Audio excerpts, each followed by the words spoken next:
Callie's wine glass stops halfway to her mouth. My mother's chair scrapes back so hard it nearly tips over. Behind me, Grant is already on his feet, and across the living room, a stranger's calm, 3-week-old voice comes out of my phone, describing a woman who wants to disappear, while the actual woman it's describing stands 4 feet away, holding the phone that's playing it. Nobody in that room moves for a full 5 seconds. Then Callie says, too fast, "Wait, what is that?" I don't answer her yet. I want you to understand exactly how we got here first. My name is Reese Vance. I've worked emergency dispatch for 11 years. The kind of job that teaches you to hear the gap between what a caller says and what's actually happening in that house, because those two things are almost never the same. 6 months before any of this, I talked to Father through chest compressions on his own toddler, with the phone cord wrapped twice around my wrist, staying level long after my own hands had started shaking. That's the version of steady I bring home with me. It's also, I'd learn, the exact quality my best friend decided to use against me. 3 weeks before that recording played in my parents' living room, my best friend of 22 years called 911 on me. She used a blocked number. She had no idea that doesn't work on emergency lines, that it's never worked, not once, not for anyone. I know that better than almost anybody alive, because answering those calls is my job. That single blind spot is the reason you're hearing this story from me, and not from her. I want to be clear that this isn't a story about hating someone, at least not entirely. Callie was the one who drove 4 hours through a snowstorm the week my grandmother died, without being asked, and sat with me in a hospital parking lot for 2 hours before either of us said a word. She remembered the anniversary of my father's bypass surgery every single year, and never once let me forget to call him. I loved her, uncomplicatedly, for a very long time, and I think that's exactly what made it possible for me to miss the pattern for as long as I did. You don't go looking for the seams in someone who's shown up for you in a snowstorm. Callie Ferris and I met in 4th grade, the year our classroom radiator broke and stayed broken until spring. She was funny and loud, always the one talking her way past whoever was supposed to say no. I was the one people called after something had already gone wrong, because I didn't panic. I started fixing things. For 22 years, that balance worked fine. I didn't know yet that some friendships only stay balanced as long as nobody's keeping score. There's one memory from when we were 15 that I didn't understand for years, and once you hear it, you'll recognize the shape of everything else faster than I did. $20 went missing from a fundraiser cash box the two of us were minding. Callie had taken it. I found this out much later. For a hoodie, nothing dramatic. The moment she sensed anyone might notice the shortfall, she didn't wait to be asked a single question. She went straight to our guidance counselor in tears and said she was worried about me, that I'd made comments about not wanting to be around anymore. I'd said one overdramatic thing once, about my parents' divorce, the way any 15-year-old does. She built an entirely different story out of it, and delivered it to an adult with authority before anyone could ask her anything at all. I spent that week getting pulled out of class for check-ins. Nobody ever traced the missing $20. There's a smaller moment from around that same era, one that took me years to line up alongside the $20 and understand as part of the same pattern. When we were 26, Callie had a roommate named Preeti, a nursing student, quiet and funny in the tired, unshowy way people are when they're exhausted most of the time and choose to be kind anyway. Grocery money went missing from their shared account 3 months running. Preeti finally brought it up gently, over dinner, the way you bring up something you don't want to turn into a fight. Within 2 days, Preeti's clinical supervisor had received an anonymous complaint, questioning her reliability, specific enough to trigger a formal review. Preeti never proved who sent it. She lost 2 weeks of shifts during that review, and not long after she was cleared, she moved out. Callie told me at the time that Preeti had gotten weird and paranoid, and that she was glad to be rid of the drama. I believed her. Not because I was foolish, because believing someone you love is almost always the easier thing to do, and I had no competing theory yet. It would take this entire ordeal, years later, for me to understand that Callie didn't wait around for accusations. She got in front of them, every time, by making the person who might accuse her look unstable first. Maybe you've got someone in your own life who's done a version of this, gotten to the story first, so convincingly that you didn't even think to ask what actually happened. 3 years ago, Callie and I turned a favor for a mutual friend's wedding into an actual event design business, Ferris and Vance. I kept the books on nights off from dispatch. She ran the client relationships, because she'd always been better at being loved by a room than I was. Last October, the books stopped adding up. Nothing dramatic at first. A vendor deposit here, an invoice discrepancy there, until I actually sat down and looked closely, and every gap traced back to accounts Callie personally handled. I didn't accuse her. I documented it quietly, the way this job has trained me to document anything before I trusted enough to say out loud.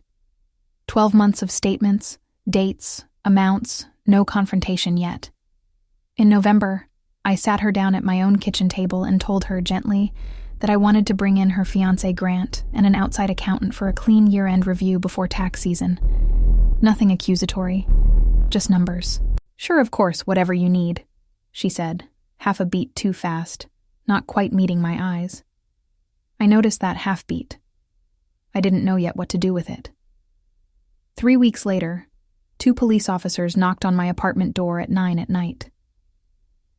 I opened it in socks, holding a mug of tea. 2 uniforms, a crisis clinician between them. "Ma'am, we got a call from someone concerned about your welfare. Is everything okay in there?" I stood in my own doorway, understanding both sides of that sentence at once, which is a strange, specific kind of vertigo. I've said those exact words into a headset more times than I can count. I know precisely what triggers that knock. Specific language, a stated plan, a timeline detailed enough that dispatch has no choice but to send someone. Whoever called had my name, my address, and something specific enough to be believed. That's not a stranger. That's someone close. They checked my apartment. 15 minutes, apologetic, gone. "These calls happen," the clinician told me on her way out. "Sometimes people misread a friend's bad day." I didn't sleep. I lay there running the short list of people who had my address memorized, and also knew about one tired, throwaway sentence I'd said to a friend months earlier. Some nights I just wanted all to go quiet. And most of that list had also been standing in the room the week I told Callie about the January review. I didn't jump to her. 11 years of this job has taught me to distrust my own fast conclusions, because fast conclusions get people hurt on both ends of a phone line. What I did instead was the only thing I actually trust. I went and found out. I called my supervisor, Priya Anand, 9 years working beside me, someone I trust with things I don't tell my own mother. I didn't touch my own system access for this. That's not a door I open for anything personal, not even quietly, not even once. Priya walked me through what any member of the public can request instead. A formal records request through the department's records division for the CAD report and audio of any call made about my name and address. The same channel a total stranger could use. "You already know what it's going to show," Priya said. Not a question. "I know what it's going to show no matter what," I told her. "I just need to see it in writing." "Then we do it the right way," she said. "You file it as any member of the public would, and if it comes back showing what you think it's going to show, nobody gets to say later that you used your badge to dig up your own evidence." I appreciated her saying it out loud, because some tired, angry part of me had already been tempted to just log in myself that same night and be done with the waiting. I filed the request, told to expect an answer right before Christmas, and then I kept living exactly like nothing had happened. Coffee with Callie, letting her vent about a client, a hug goodbye, because I needed her to keep believing her plan was working, and because some part of me still wanted to be wrong. 4 days after the officers left my apartment, Callie called to check in. Her voice warm in that specific way she used right before she borrowed money she never fully paid back. "I heard from your mom you had a rough night last week," she said. "Everything okay?" I hadn't told my mother anything. I hadn't told anyone but Priya. I sat with that for a long moment before I answered. because it told me something Callie hadn't meant to reveal. She was already managing the story in rooms I wasn't in. "I'm fine," I said. "Just tired." "You'd tell me if you weren't, right? You've seemed different. Distant." I hung up and sat at my kitchen table a long time. She wasn't asking if I was okay. She was building a soft, deniable record of concerning behavior, one sentence at a time, aimed at exactly the people whose reactions would matter later. My mother, my brother, even Grant, who mentioned to me almost in passing that Callie had told him she was worried I was taking the business stress really hard. None of it was dramatic enough on its own to question. That was the entire design. One strange comment from a lifelong best friend reads as concern. 6 of them, spread across 3 weeks, read as a pattern. If you're the one who gets to decide later what the pattern means. I still wonder, honestly, whether I should have confronted her the second I noticed that first check-in call felt off. Part of me thinks I waited too long. Part of me thinks the waiting is exactly what proved my case in the end. I'm not sure which of those is true. I'd be curious what you think you would have done in my position. I started writing it down anyway. Every call, every comment, every date. 10 days before Christmas, over drinks, Callie asked, casually, exactly which weekend in January the accountant review was happening. I told her. She nodded, filed it, steered the conversation elsewhere inside of 30 seconds. Smooth, practiced, the exact rhythm of someone redirecting attention away from a question they'd only asked to get one specific answer. 5 days out, Callie's younger sister Simone, quiet, careful, someone I liked without ever getting close to, texted me out of nowhere. "Hey, random, you doing okay? Cal's been kind of intense about you lately, just checking." I read it 3 times. It was the first crack in Callie's version of events coming from inside her own family. And it told me something I hadn't let myself fully believe yet. Whatever this was, it wasn't only happening to me. 4 days out, Grant called directly, which he almost never did. His voice had the particular brightness of a man reading from a script he half believed himself. "Cal mentioned you'd seemed down. Just wanted you to know we're here for you." A pause. "Also, completely separate thing. The January meeting's still the same weekend, right?" She wasn't sure she wrote the date down right. I answered both questions warmly. Then I hung up and sat very still, because I understood exactly what that call actually was. Not concern with a scheduling question tacked on at the end. A scheduling question wearing concern as a disguise. 3 days before Christmas, the envelope from records arrived. I laid the printout flat on my kitchen table, next to the 40 minutes I'd written down in my own hand the night the complaint arrived, and ran my finger down both timelines side by side. My handwritten note, alert received, 2:41 a.m. The CAD summary, originating number, blocked. Then, in the field almost nobody outside the job knows exists, the real one anyway. Callie's cell phone. I played the audio once. Her voice, pitched slightly higher than normal, telling the call taker that her friend had been talking about not wanting to be here anymore, that she was scared, that she didn't know what else to do. Some of the phrasing was almost exactly mine, lifted from one tired sentence in August and restrung into something it was never built to carry. I sat with that recording for 3 days. I told myself I'd handle it privately after the holidays. I had the proof. I could afford to wait.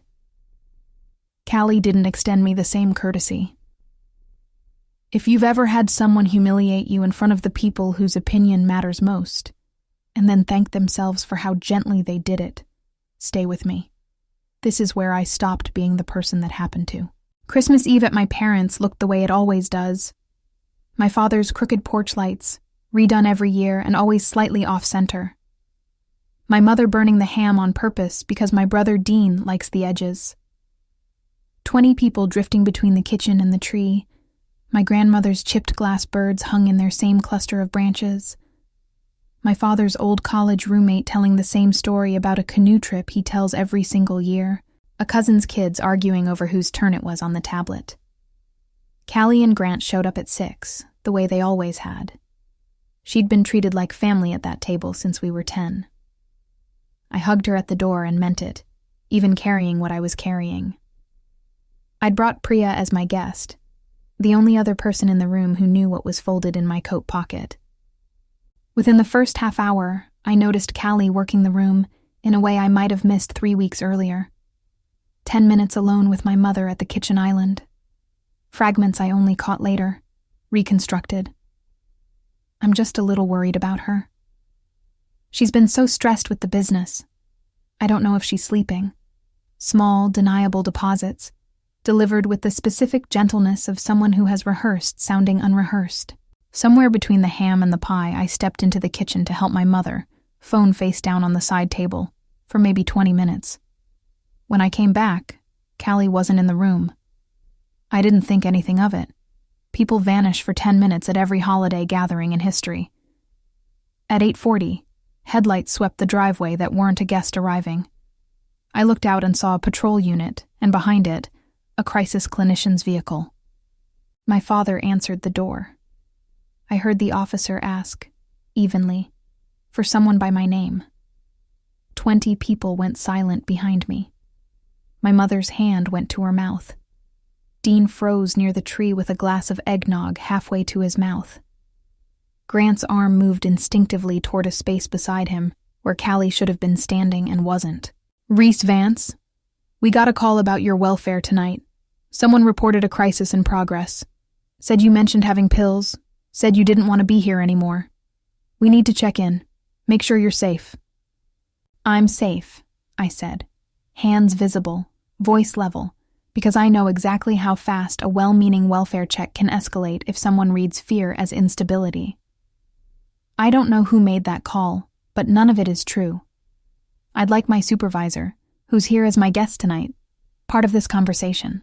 Priya stepped forward and identified herself, and something in the room's temperature shifted. Not because she had authority over the situation, but because a second calm, credible voice had entered a room that had briefly gone loud with fear. Then the officer asked the question I will never stop hearing. "Has anyone here noticed any changes in her behavior recently? Anything concerning?" 3 full seconds of silence. It doesn't sound like much until you're standing inside it. My own brother, who has known me his entire life, who had nothing to lose by defending me, looked at the floor and said, "I mean, she's been under a lot of stress with the business. I don't know. Maybe." My mother found her voice half a second later, fierce in a way I rarely heard from her. "Absolutely not. My daughter has never been more stable in her life. Someone is lying to you." My father backed her instantly. The officers, reasonable people doing a hard job carefully, started to leave, apologetic. That's when Callie walked back in from the hallway bathroom, her face arranged into something soft and stricken. "Oh my God. What's happening? Is everyone okay?" I looked at her for a long moment. Something in my chest that had been braced for months finally let go. "You know exactly what's happening," I said. I asked the officers for one more minute before they left, and told them, factually, that this wasn't the first welfare check called in on me that month, that I'd already filed a formal records request for the first one, and that I believed both calls had come from the same person, standing 8 feet away from me. Callie's face did something complicated at records request. Confusion first, then a beat too long trying to place what that meant. I took out my phone. 3 weeks ago, I said, to the room, to her. Someone called in a welfare check on me while I was home alone. I got the recording back 2 days ago. I think you should hear it before anyone decides what to think about tonight. I played it. Callie's wine glass stopped halfway to her mouth. "Wait," she said too fast. "What is that?" The living room, 20 people, a decorated tree, went silent except for a recorded voice describing a woman who didn't want to be here anymore. It was Callie's voice. My mother made a sound I'd never heard her make. Dean's face went white. Grant stood up so fast his chair scraped the floor. My father's old college roommate set down his drink without seeming to notice he'd done it. Somewhere behind me, one of the cousin's kids asked, too loudly, "What's wrong with Aunt Callie?" and got shushed fast by 3 different adults at once. "That's not," Callie started, tears arriving fast. "I was scared for you, Reese. I didn't know what else to—" "You blocked your number," I said gently, because by then I didn't need to be anything else. "You didn't know that doesn't work on 911. It never has. That's not a guess. That's my job." I set the printed CAD report on the coffee table, the originating number highlighted, matching the phone visibly sitting in her coat pocket. Grant recovered first. "This is insane," he said, sharp, already pivoting. "Even if she made a call, she was worried about a friend. Are you really going to blow up this whole family and the business over a misunderstanding?" His voice dropped, aimed only at me. "You understand what happens to the company if this becomes a mess. You lose your half right along with hers." I let that sit in the air for a second, because I wanted the room to hear exactly what he'd just offered. My silence, in exchange for a business I'd spent 3 years of nights and weekends building. "I already know what's wrong with the books, Grant," I said quietly. "That's what the January review was going to be about. I think Callie knows that too. I think that's why I got a call about my mental health 3 weeks before that meeting, and another one tonight, right when I was supposed to be too discredited to say a word about any of it." "That's a hell of a leap," Grant said, though something in his voice had already started to waver. "It's not a leap. It's a timeline. You can read it yourself right there on the coffee table." My Aunt Ruth, who'd been quiet by the punch bowl all night, stood. "I think everyone needs to take a breath. Reese, sweetheart, Callie's been part of this family for 20 years. Can't this wait until after the holiday?" "Ruth," I said, "there's a recording of her voice describing a suicide risk that doesn't exist, made 3 weeks before the exact weekend I was going to have our business books independently reviewed. There's no version of that we table until after pie." Ruth sat back down. Then Simone stood up from her chair near the kitchen doorway, hands shaking. "I have to say something. I've had a voicemail on my phone for 3 weeks. I didn't know what to do with it." She played it. Callie's voice, hushed, recorded the same week as the first welfare check. "I have to figure something out before she brings in that accountant. I can't let her walk into that meeting still believing herself. I'll handle it." Callie broke then. "You don't understand what it's like," she said, voice climbing. "Everyone always believed you. You were the steady one, and I was the one people watched, waiting for me to mess up. My own mother called the police on me when I was 16 for something stupid, and I was troubled in that whole town for years after. I learned you get ahead of the story, or the story gets ahead of you. I wasn't trying to hurt you. I was trying to make sure nobody could hurt me first." "You could have just told me the truth," I said. "Any version of it. Instead, you decided I was safer to sacrifice than to trust. That's not the same thing as protecting yourself, Callie. That's just choosing who gets hurt. Filing a false report to emergency services is a criminal offense in nearly every state, and doing it twice after the first was already logged moves a prosecutor from warning to charges fast." I made one phone call the next morning to Priya and asked her to help me file a formal complaint through the same channel I'd already used, because I never wanted to win this by being messier or louder than the truth already was. The department opened an investigation within the week. A detective named Marisol Ortega called me in for a formal interview the second week of January. Unhurried, precise, she'd already listened to both recordings twice before I sat down. She had a habit, I noticed, of writing things down twice, once in shorthand while I talked, and again afterward in full sentences. When I asked her about it, she said, "First version's for me. Second version's for whoever reads this after I'm not in the room to explain it." It was such a familiar instinct that for a second I forgot which one of us was supposed to be the professional in that conversation. She asked me to walk her through the timeline in order, and I gave it to her the way I hand off a call at shift change, times first, feelings after. When I finished, she set both CAD reports side by side and tapped the highlighted numbers once, like she was double-checking her own eyes. "This is rarely about one bad night," she told me. "It's about someone who's done the math on exactly how much damage a phone call can do to a person's credibility and decided the math was worth it twice." She looked up. "I want to be straightforward with you about what happens next. A first false report, on its own, sometimes gets handled as a citation. A second one, 3 weeks later, aimed at derailing a financial review. That's not a mistake anymore. That's a pattern a prosecutor can actually work with. Then, anyone else this might have happened to before?"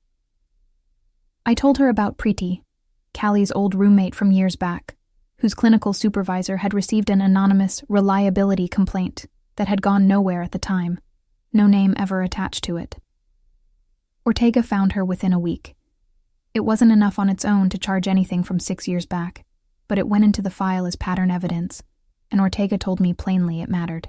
I called Preeti that week for the first time in 6 years. She cried on the phone. Not grief, she told me, but something closer to relief. 6 years of quietly wondering if she'd imagined the whole shape of it, confirmed by someone who'd lived a version of the exact same year. "I used to think I was the one who overreacted," she told me. "I moved out and never told anyone the real reason. It's strange how much lighter it feels just knowing I wasn't the only one." I want to be honest about something that isn't flattering. The week after Christmas, alone in my apartment, I pulled out an old shoebox of photographs, Callie and me at 9, gap-toothed, in matching Halloween costumes our mothers had made. Callie and me at 17, arms slung around each other outside our high school on the last day of senior year. I sat on my kitchen floor with that box in my lap for the better part of an hour, not crying exactly, just turning each photo over slowly, looking for some earlier version of her I could hold on to separately from what she'd just done. I didn't find one. I put the lid back on the box and didn't take it out again. By February, Callie was formally charged. Her attorney tried, predictably, to frame both calls as a genuinely worried friend making an honest mistake, twice, from a blocked number, timed 3 weeks apart, timed specifically around a financial review she had every reason to want delayed. The prosecutor wasn't interested in that version. Neither was the judge. The business dissolved within 2 months. The independent audit went forward without her and found exactly the pattern I'd suspected. Vendor overpayments quietly rooted to a personal account for 18 months, enough that her own lawyer eventually advised her to settle rather than contest it. I didn't get the satisfaction from that discovery that I expected to. Mostly I just felt tired. The specific tired of watching a suspicion you'd hoped was wrong turn out to be exactly right. Grant's engagement to her ended before spring. He called me once, in March, mostly to apologize for what he'd said in my parents' living room. "I threatened you to protect a business that was already stealing from you," he said. "I've had a lot of time to sit with how backwards that is." I told him I appreciated the call, and that I hoped he found someone who didn't need a recording to prove she was telling him the truth. I heard secondhand that the thing he ultimately couldn't forgive wasn't the calls, or even the money. It was standing in that living room and hearing, in her own voice, exactly how far she'd planned to go to protect something he'd trusted her with. Dean apologized to me on New Year's Day, without my asking. "I should have said something the second they asked," he told me. "I've known for weeks something was off with her. I just didn't want to be the one to say it out loud on Christmas." I told him I understood exactly what that costs a person, and that understanding it didn't make it not have hurt. My mother told me, months later, that she'd spent the first 2 weeks of December quietly worried about me because of Callie's small, concerned comments. Worried enough that she'd almost called me herself and talked herself out of it each time because she didn't want to seem like she was hovering. We were sitting at her kitchen table when she told me this, the same table where Callie used to do homework with us as kids, and I watched my mother turn her coffee mug in a slow circle before she said the rest of it. She didn't need me to believe her completely, my mother said. She just needed me hesitating for 4 seconds when it mattered. That's all a room like that ever needs. I asked her if she felt guilty about that hesitation. She was quiet a moment. "Every day," she said. "But I've decided guilt isn't the same as failure, as long as I actually change what I do next time. I intend to. Simone and I talk every couple weeks now. She sent me a card in January that said only, 'I'm sorry it took me 3 weeks to play that voicemail.'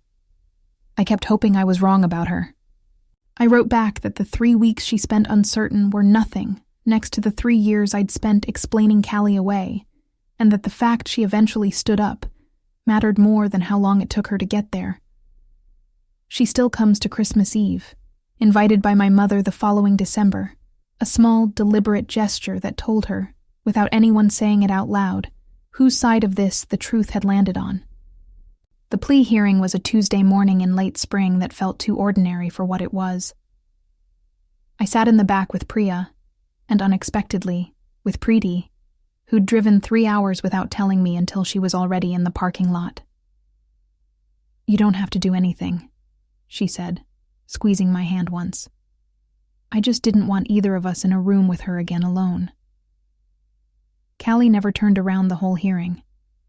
She took the plea standing very straight, right up until the judge asked if she understood the terms, and she said quietly, "Yes, Your Honor," in a voice that finally, for one sentence, sounded like it belonged to an actual person instead of a performance of one. Probation. A permanent record on the false reporting conviction. A condition barring her from contacting me directly, ever, in any form. The embezzlement was handled separately, in civil court, where she agreed to a repayment settlement rather than let the independent audit go in front of a jury. 2 different courtrooms, 2 different judges, and both of them, in the end, believed the paperwork over her. I haven't spoken to her since that living room. I heard she moved 2 states away that summer, and that she tells a version of the story now where she was misunderstood and punished for caring too much. I don't correct it when it reaches me. I don't need to. The recording still exists. The CAD report still exists. The truth doesn't need my permission to keep being true just because she's not in the room to hear it anymore. I still work dispatch. I'm better at it now, if anything. Not because the job changed, but because I understand something now about the gap between what a person says and what's actually happening that I only half understood before. I used to think I'd learned that from a headset. I actually learned the deepest version of it in my own parents' front hallway on Christmas Eve, watching 2 officers decide which version of a story was true, standing 4 feet from the person who'd built the false one. Sometimes, on a slow shift, a call comes in that isn't really an emergency at all. Just someone who needs a calm voice to sort through something that feels bigger at 11 at night than it will at 7 in the morning. I stay on those calls a little longer than I strictly need to now. I've stopped rushing anyone off the line just because the immediate danger has passed. I know better now how much can happen to a person in the quiet after everyone else has already decided the emergency is over. My grandmother's chipped glass birds still go up on the tree every December, and I'm the one who hangs them now, one at a time, in the same cluster of branches she always used. I think sometimes about the version of that Christmas Eve where I never filed the records request, where the first welfare check just becomes a strange, unexplainable thing that happened once, the way we let so many strange things go unexamined, because looking closely feels harder than moving on. In that version, there's a second call, and eventually a third, and I spend years wondering why the people who love me look at me half a second too long, never understanding why, because I never handed anyone the one piece of paper that would have told them the truth. I don't have to live in that version. That's the part I'm most grateful for. Not that I won, exactly. That I gave myself the chance to. If someone in your life has ever tried to finish your story before you got the chance to tell it yourself, I'd like to hear about it. Tell me in the comments what gave it away.